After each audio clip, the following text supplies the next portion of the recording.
Uh, Good morning. I am Professor Raju Goswami of Tumka Engineering College, going to teach electrical machine 2 today. That is on 27 January 2022 for third year electrical engineering.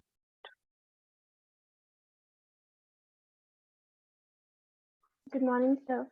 Good morning. Good morning, sir.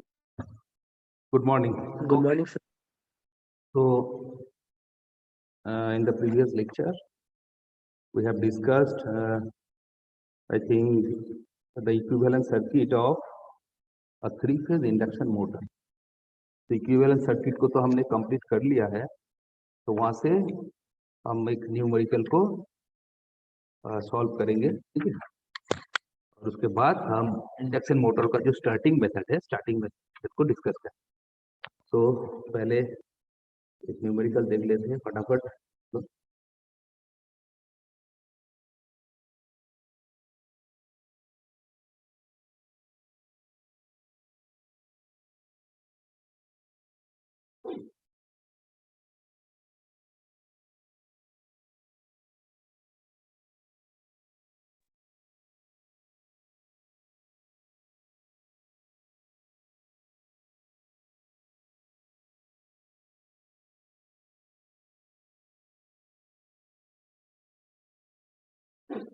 Okay okay, तो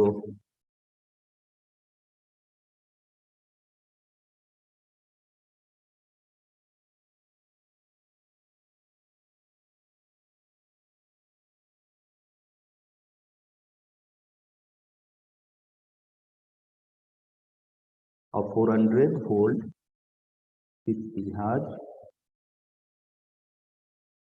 4-pole and 3-phase star connected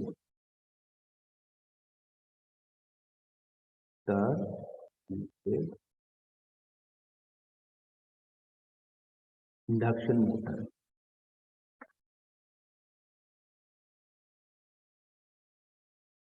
Induction motor has per phase stator impedance. That is Z1. Z1 equal to 0.07 0.3 ohm, and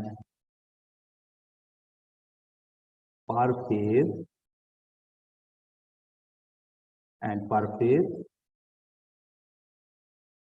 rotor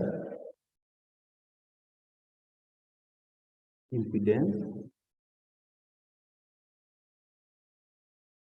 per phase rotor impedance referred to stator side Z2 dash. Okay, Z2 dash is equal to 0.8 plus 0.6.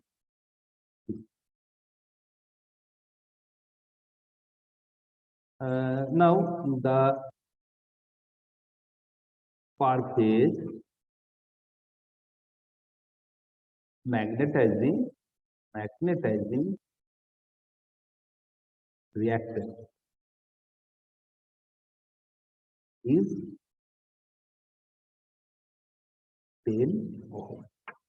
Per phase magnetizing reactance is 10 ohm. Okay, and resistance representing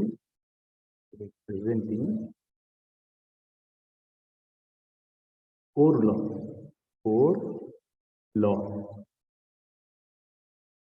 ये तो हम जानते हैं, resistance core loss को represent करता है, and जो कि हमारा जो आरसी है, ओके, कोर लॉस इज कितना है, okay.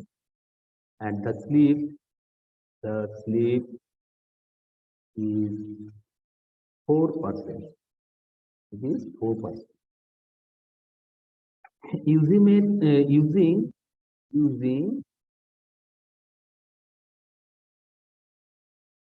approximate equivalent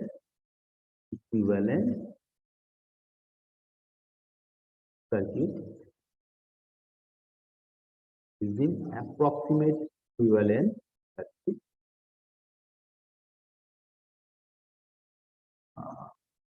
calculate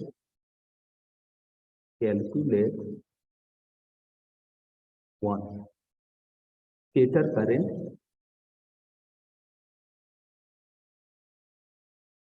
and stator power factor. Okay. And number two, develop torque.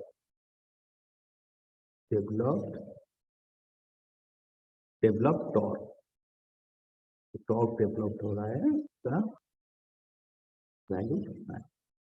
3 cross efficiency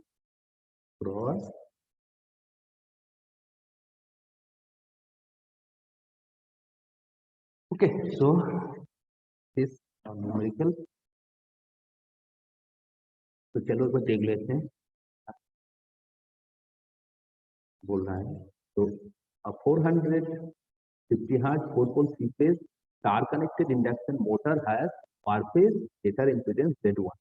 okay तो ये हमारा 400 वोल्ट का है 50 hertz 4-pole 3-phase induction motor जो कि स्टार कनेक्टेड है एंड उसका पर फेज की इंपेडेंस है Z1.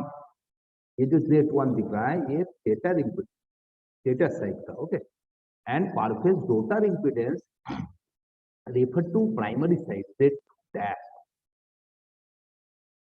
Z2 dash तो Z2 dash कितना है 0.8 प्लस A 0.6 मतलब हमने इक्विवेलेंट सर्किट में देखा था कि सेकेंडरी साइड का जो इम्पिडेंस है या फिर रेजिस्टेंस हो या फिर वोल्टेज हो जब हम उसको प्राइमरी में रेफर करते हैं तो जो वैल्यू आता है वही Z2 dash. ठीक है ये रोटर इम्पिडेंस को हमने स्टेटर साइड पे रेफर किया है तब जाके Z का जो वैल्यू आया है okay and the per phase magnetising reaction is 10 ohm. तो मैग्नेटाइजिंग रिएक्शन कौन सा है जो पैरेलल में एक प्राइमरी साइड में पैरेलल में एक ब्रांच रहता था जैसे कि हमारा RCN XN है कि नहीं जो कि मैग्नेटिक फ्लक्स को जो प्रोड्यूस करता है तो उसको रिप्रेजेंट करता है. ठीक है तो ये 10 ओम XN का value and resistance representing core loss तो कोर लॉस को रिप्रेजेंट करता है जैसे कि RC हमारा तो RC का वैल्यू कितना है 50 ओम and the slip is 4%. So using approximate equivalent circuit, approximate जो हमारा equivalent circuit है उसको हमें यूज करके मतलब कि हमारा जो फाइनल हमने दिखाया था पिछले क्लास में फाइनल जो अप्रोक्सीमेट इक्विवेलेंट सर्किट है उस सर्किट को यूज करके हमें स्टेटर करें स्टेटर पावर फैक्टर को निकालना है उसके बाद टॉर्क डेवलप जो हो रहा है उस टॉर्क का वैल्यू को हमें निकालना है एंड फाइनली जो ग्रॉस एफिशिएंसी आउटपुट इनपुट का जो एफिशिएंसी है ठीक है उसको हमें यहाँ पर निकालना है. तो ठीक है चलो पहले हम हमारे जो अप्रोक्सीमेट इक्विवेलेंट सर्किट है उस अप्रोक्सीमेट इक्विवेलेंट सर्किट को पहले हम ड्रॉ कर लेते हैं. तो हमारा जो अप्रोक्सीमेट इक्विवेलेंट सर्किट था इस तरह से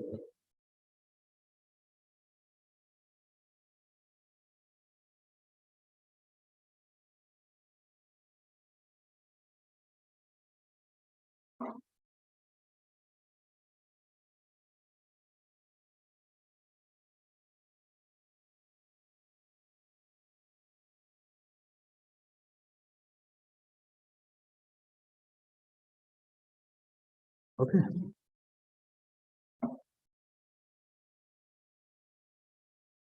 क्या है V1 हमारा V1 जैसा वोल्टेज एंड यहाँ पर देखो पैरेलल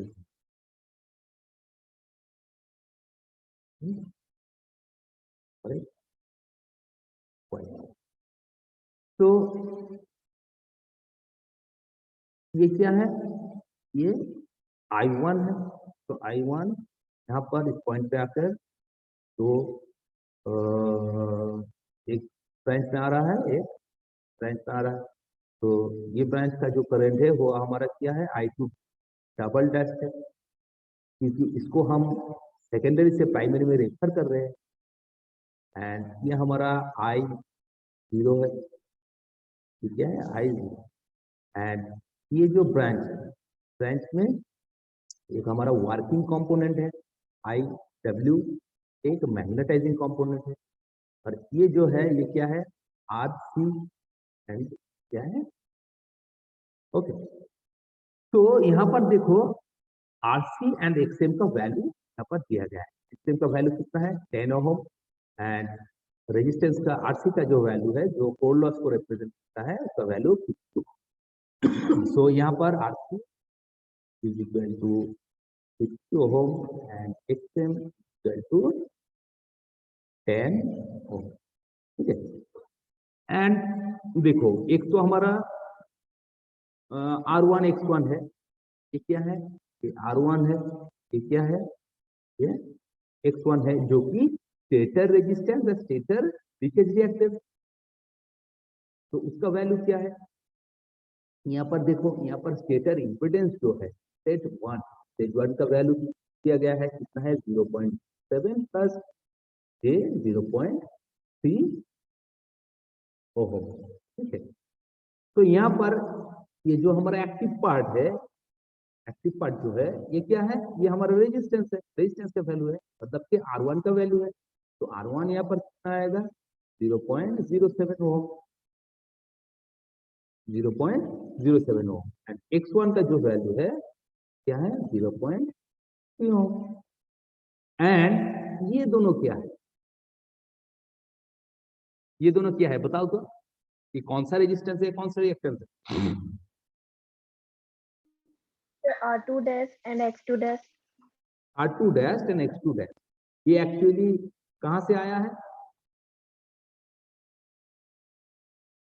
ये एक्चुअली हमारा सेकेंडरी साइड मतलब कि रोटर साइड में था, वो हम स्टेटर में रेफर किया है, ठीक है। तो तभी जाके ये R2 डैश X2 डैश का ये वाला वैल्यू हमें Z2 डैश ये सेकेंडरी से प्राइमरी में मतलब कि रोटर साइड से स्टेटर साइड में इसको रेफर किया है। तो यहाँ पर जो Z2 है 0.8 प्लस J 0.3 सॉरी ये जो हमारा Z2 है ये 0.08 का वैल्यू 0.08 और ये वाला टर्म 0.3 ओके। तो यहाँ पर R2 का तो R2 डैश का जो वैल्यू है तो मिल गया हमें 0.08 ओम, X2 का जो वैल्यू है आएगा 0.0 ओम एंड ये क्या है, ये क्या है बताओ तो, Sir, RL dash. ये है हमारा RL डैश, तो RL डैश का जो फॉर्मूला है क्या है RL dash Sir, R2 by K square into 1 by S minus 1. R2 dash square, square तो नहीं होगा, Sir, by K square. Yes, sir, R2 dash into 1 by S minus 1. R2 dash two 1 by S, तो ये हो गया हमारा RL dash okay and ये क्या है तो रिटर्न करंट है I1, तो बेसिकली ये हमारा एप्रोक्सीमेट इक्विवेलेंस है ओके ओके। तो अब हम देखते हैं तो पहले हमें फर्स्ट क्या कैलकुलेट करना पड़ेगा, स्टेटर करंट को फाइंड करना पड़ेगा एंड स्टेटर पावर फैक्टर। तो स्टेटर करंट को फाइंड करने से पहले मतलब कि ये जो I1 है, इस I1 का वैल्यू को हमें निकालना है। तो I1 का वैल्यू को हमें निकालने के लिए I2 double dash and I0 इसका वैल्यू को निकालना होगा। तो फर्स्ट I1 जो है, I1 क्या है, I2 डबल डैश I0 या I0। तो ये करंट को हमें फाइंड करना होगा, यही हमारा स्टेटर करंट है। तो स्टेटर करंट को फाइंड करने के लिए हमें I2 double dash and I0 को निकालना होगा। अब देखो I0 को हम कैसे निकालें। I0 क्या है, I0 बेसिकली, आवाज कहाँ से आ रहा है? संजय कुमार चौहान।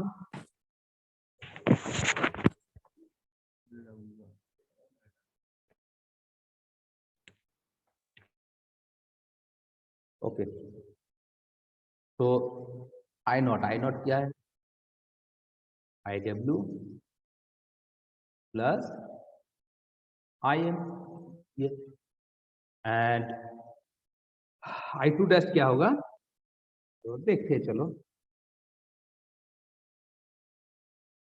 पहले यहाँ पर I2 डैश, पहले I2 डैश को, तो I2 double dash, I2 double dash क्या होगा,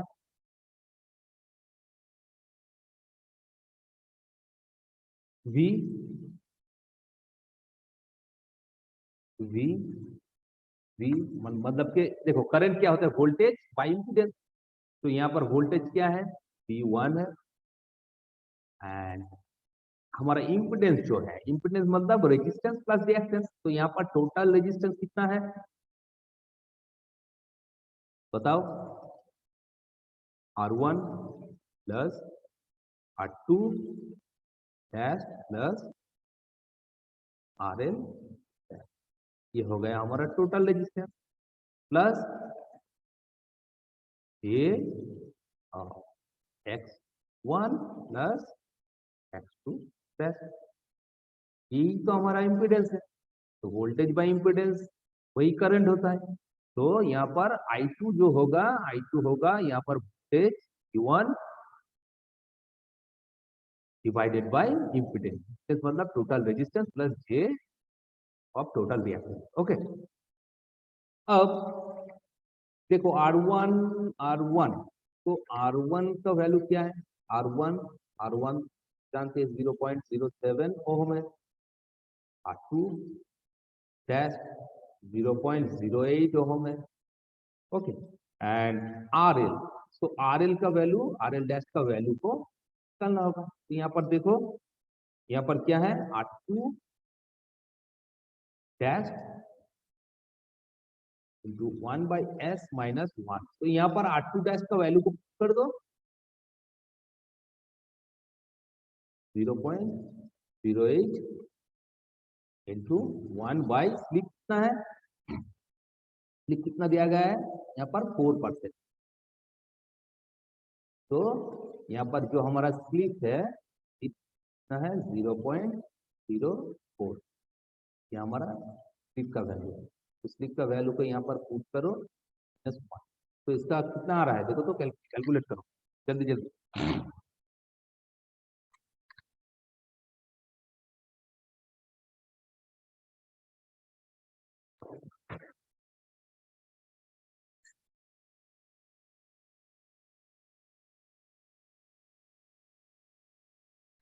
So 1.92.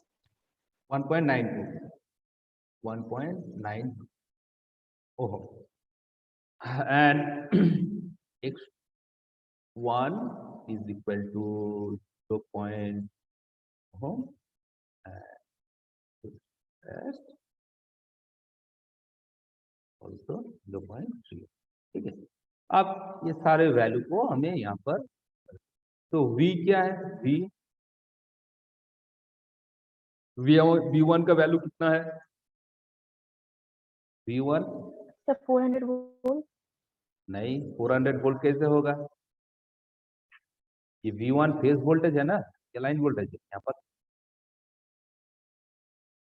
ये तो एक फेज का वोल्टेज है, और यहाँ पर हमें जो दिया गया है ये हमेशा कौन सा वोल्टेज होता है? ये कौन सा वैल्यू है? 400 9 लाइन वैल्यू है, तो इसको लाइन। तो फेज वैल्यू में कन्वर्ट करना पड़ेगा। तो फेज वैल्यू में अगर हम कन्वर्ट करते हैं तो कितना आएगा? 400 divided by 3।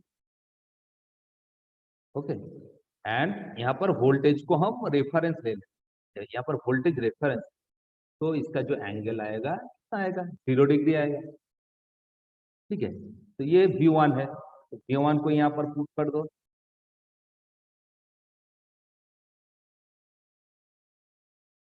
Angle of 0 degree, and यहाँ पर सारे वैल्यू को R1 R2 dash and RL 0.07 plus 1.92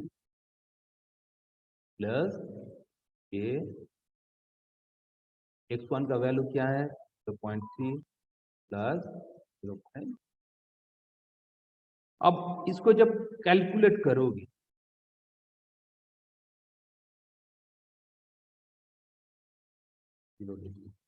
ये टोटल रेजिस्टेंस आएगा कितना आएगा? 2.07 आएगा, एंड रिएक्टेंस का वैल्यू कितना आएगा? 0.6। ओके, अब क्या करना है? यहाँ पर ये नीचे का जो फॉर्म है इम्पीडेंस का, ये जो फॉर्म है, ये कौन सा फॉर्म है बताओ तो?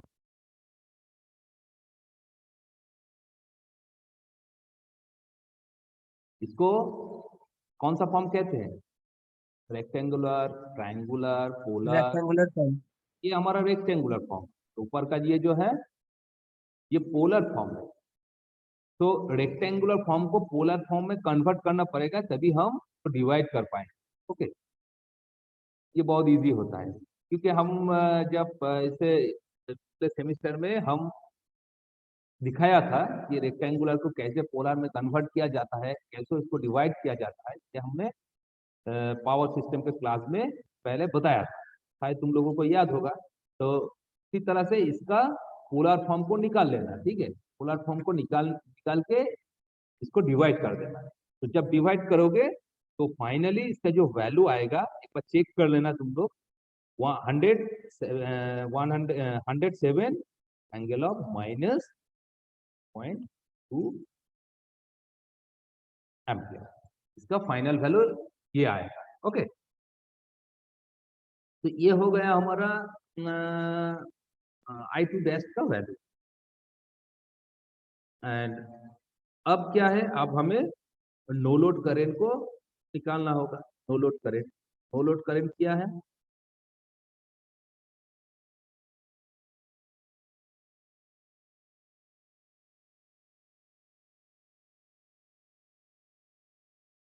अच्छा, इसको निकाल पाओगे ना सौरभ? Yes sir. हाँ, क्या करेंगे हम रेक्टेंगुलर को पोलर में कन्वर्ट करने के लिए? सर रूट अंडर 2.07 का होल स्क्वायर प्लस 0.6 का होल स्क्वायर, ये हमारा और उसके बाद मैग्नीट्यूड आ एंगल जाएगा। यस सर, उसका एंगल निकालने के लिए tan inverse x2 by B by A। tan inverse 2.07। Yes yes yes, very good.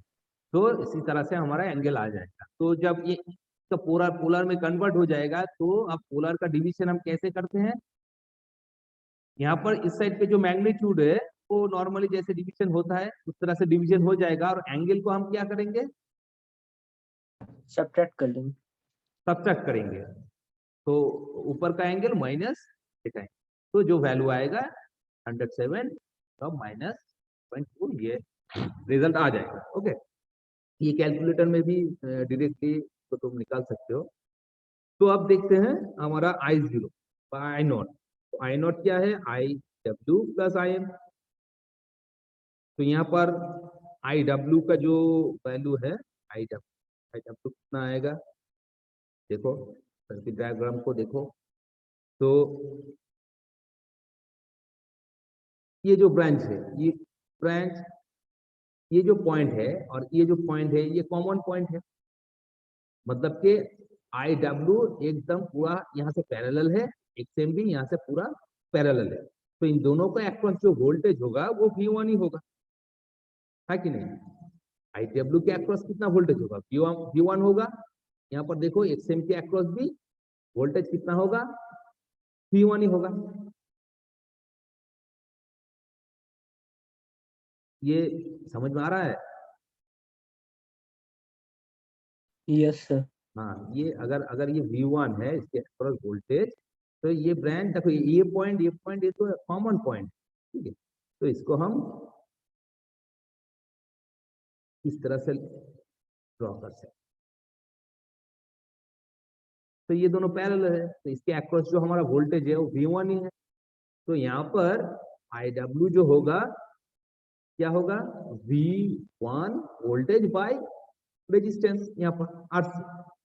तो IW जो होगा V1 बाय RC। एंड ये जो ब्रांच है, इस ब्रांच का जो मैग्नेटाइजिंग करंट होगा IM क्या होगा, IMG V1 कौन, यहाँ पर तो रिएक्टेंस है क्या, ओके। तो अब यहाँ पर हमें वैल्यू को पुट करना होगा।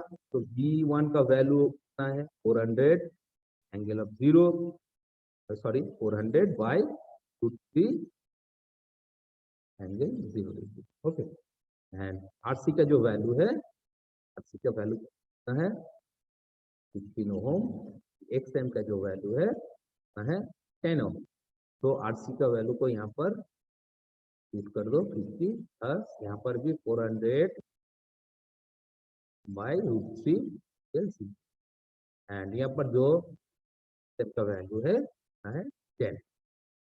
तो इसको जब तुम लोग सॉल्व करोगे, सॉल्व करने से फाइनली का जो वैल्यू आएगा, वैल्यू आएगा 23.4 माइनस 79। तो मैंने बताया था कि जब समेशन करना है, समेशन करने के लिए क्या करना पड़ेगा, समेशन करने के लिए पोलर को रेक्टेंगुलर में कन्वर्ट कर दो, रेक्टेंगुलर में कन्वर्ट करके उसका समेशन करो। उसके बाद उस रेक्टेंगुलर फॉर्म जो होगा, मतलब रेक्टेंगुलर जो वैल्यू आएगा, उस वैल्यू को फिर से पोलर में कन्वर्ट करो। तो इसको अगर रेक्टेंगुलर में सॉल्व करोगे तो इसका वैल्यू आएगा 4.6 प्लस J23, ठीक है। ये वैल्यू आएगा, इतना एम्पियर आएगा। तो इसको फिर से पोलर में कन्वर्ट करोगे तो 26.4 एंगल माइनस 79 डिग्री एम्पियर क्या है। तो ये है हमारा नो लोड करंट, ओके। ये हमारा नो लोड करंट। अब हम देखते हैं तो I0 I2 डबल डैश दोनों का वैल्यू हमें मिल गया है। तो स्टेटर का जो करंट है उसका मैग्नीट्यूड भी हमें मिल जाएगा। तो यहाँ पर मैग्नीट्यूड ऑफ स्टेटर करंट जो कि हमारा I1। तो I1 इज इक्वल टू कितना है, 107 एंगल माइनस 15.2 प्लस 23.4 माइनस 79, ठीक है। तो इसको इसका सम करोगे तो इसका वैल्यू आएगा 119.7 प्लस 26.3, ओके। तो ये वैल्यू फाइनली आ जाएगा, ओके। तो इसका अगर मैग्नीट्यूड हमें लेना है तो इसका मैग्नीट्यूड क्या होगा, ये तो करंट का वैल्यू है, तो इसका मैग्नीट्यूड होगा कितना है, इसका मैग्नीट्यूड I1 होगा 119.7 है, ठीक। तो ये हो गया हमारा स्टेटर करंट का मैग्नीट्यूड। अब पावर फैक्टर कितना है, बताओ तो पावर फैक्टर क्या होगा, पावर फैक्टर क्या होगा, पावर फैक्टर क्या होगा, कॉस फाइव। तो यहाँ पर फाइव का वैल्यू कितना होगा,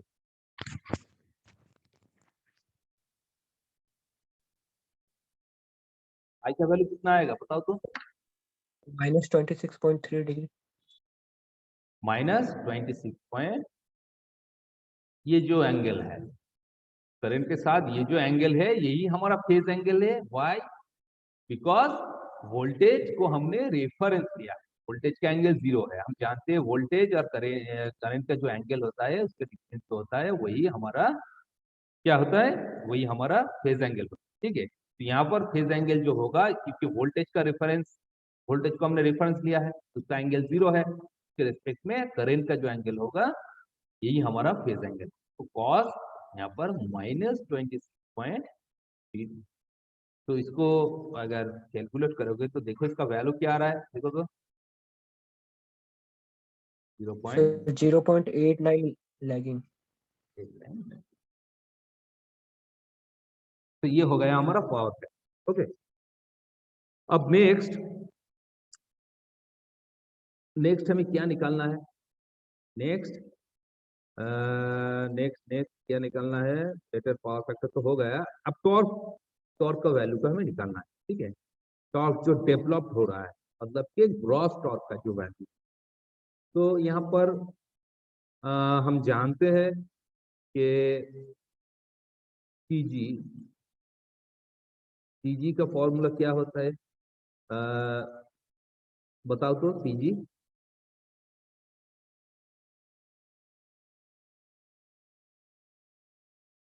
So PM into 60 by 2 pi n. 2 pi n, so 2 pi by 16 जो होता है हम जानते हैं 9.55 होता है, इंटू PM बाई एन। तो देखो यहाँ पर एन का जो वैल्यू है, एन का जो वैल्यू है वो वैल्यू नहीं दिया गया है, इनका वैल्यू को हमें निकालना होगा एंड पीएम का वैल्यू को हमें निकालना होगा। ठीक है, तो पीएम, यहाँ पर पीएम जो होगा, ग्रॉस पावर जो होगा कितना आएगा, देखो यहाँ पर ये जो लोड रेजिस्टेंस है, ये मैकेनिकल लोड को इक्विवेलेंट इलेक्ट्रिकल लोड में इसको कन्वर्ट किया है। तो इस यहाँ पर जो पावर हमें मिलेगा वही हमारा मैकेनिकल पावर आउटपुट होगा, मतलब पीएम का वैल्यू होगा। तो पीएम को हम यहाँ पर ऐसे निकाल सकते हैं, देखो एक फेज के लिए I2 डबल डैश, क्योंकि यहाँ पर जो करंट दिख रहा है, करंट का वैल्यू कितना है, करंट का वैल्यू देखो यहाँ पर I2 डैश।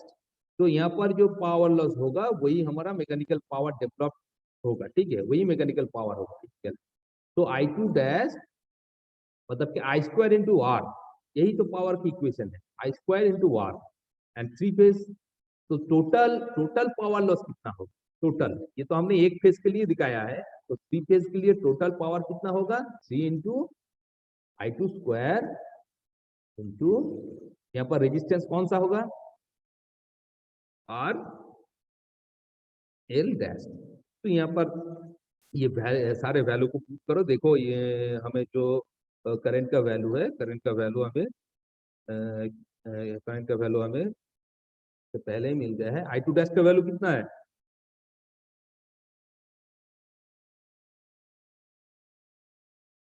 I2 डैश का वैल्यू कितना है, I2 डबल डैश का वैल्यू कितना है, So 107.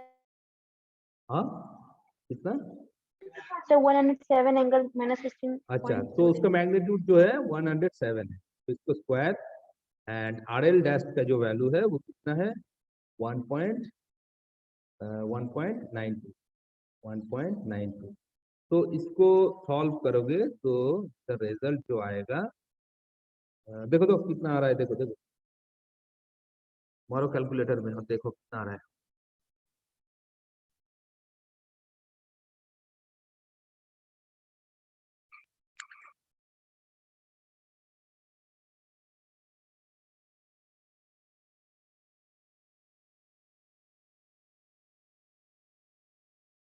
Sir 65.946 kilowatt 65.946 946 kilowatt. तो ये हमारा वाट होगा 64,946 वाट। तो ये हमारा क्या हुआ पीएम, मतलब कि ग्रॉस रोटर आउट। अब हमें एन का वैल्यू को निकालना है, तो एन का वैल्यू को निकालने से पहले हमें सिंक्रोनस स्पीड को निकालना होगा, क्योंकि हम जानते हैं N is equal to N S into 1 minus S. तो एन एस का वैल्यू क्या है, एन एस का वैल्यू कितना आएगा 120, नंबर ऑफ पोल कितना है 4 पोल है, तो इसका जो वैल्यू आएगा कितना आएगा 1500 आरपी। तो ये हो गया हमारा एन एस। तो यहाँ पर एन एस का वैल्यू को पुट करो और देखो कितना आ रहा है, स्पीड का वैल्यू कितना है 0.04। तो टोटल का वैल्यू कितना आएगा,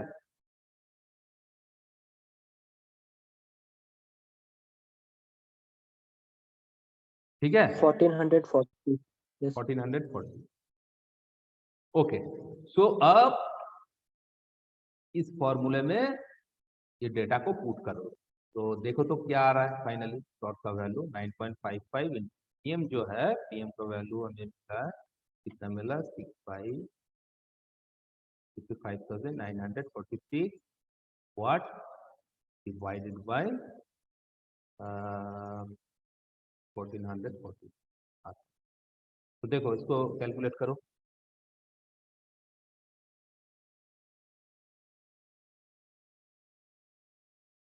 करो करो जल्दी से करो। Sir, 45.79. और कितना Sir, 45.79. नहीं, ठीक से कैलकुलेट करो। सर 437.35 447 यही करेक्ट सर है। 437 हाँ 437.35 ऐसा है ना।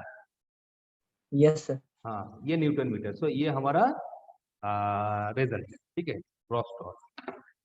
तो ठीक है, अभी टाइम तो खत्म होने वाला है, तो 5 मिनट बाद फिर से ज्वाइन हो जाना। ओके।